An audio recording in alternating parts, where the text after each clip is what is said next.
po natin. Ito siguro the reason why isa rin na kaya kayo naging effective na DILG secretary ay yung background nyo sa executive. Naging mayor po kayo. 2 terms? 2 terms po? Well, I'm 15 years halos ako nag-mayor.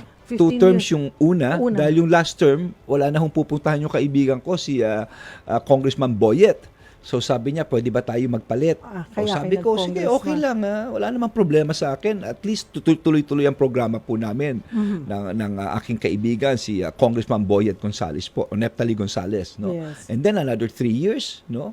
So that's 15 years already, Cheryl.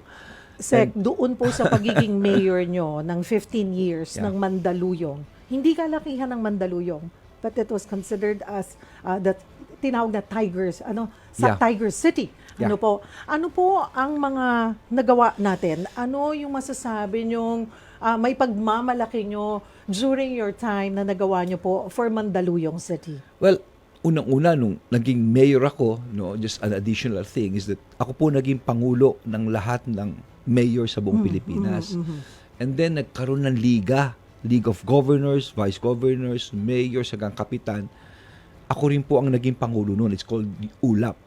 Kaya maraming polisiya na nilagay namin doon na mamaya pwede ko i-discuss na na-adapt sa buong Pilipinas, no? Because of this wealth of experience ng iba-ibang sangay ng mga alkalde. Pero going back, yung pong Tiger City, wala pong tiger sa Mandaluyong, ha? Baka isipin nyo, naku po, baka may tigre dyan. Pero kami po, ibig sabihin ito is that kami binigyan ng title na tiger is called the economic tiger of the Philippines. A tiger economy. No? Kasi alam nyo, Cheryl, ang Mandaluyong ay maliit lang. We are 1,200 hectares. Nasa amin pa ang correctional, yung kulungan. Nasa amin pa yung tinatawag na mental hospital. Kaya madalas kami tawagin, tigaloob ka ba o tigalabas? Plus, idagdag mo pa itong tinatawag na Asian Development Bank na tax-free. No? Tapos, idagdag mo pa yung wakwak na halos recreation lang sa golf course. Recreational tax, kukunti lang buwis ang nakukuha namin dyan. So, anong naiwan sa amin?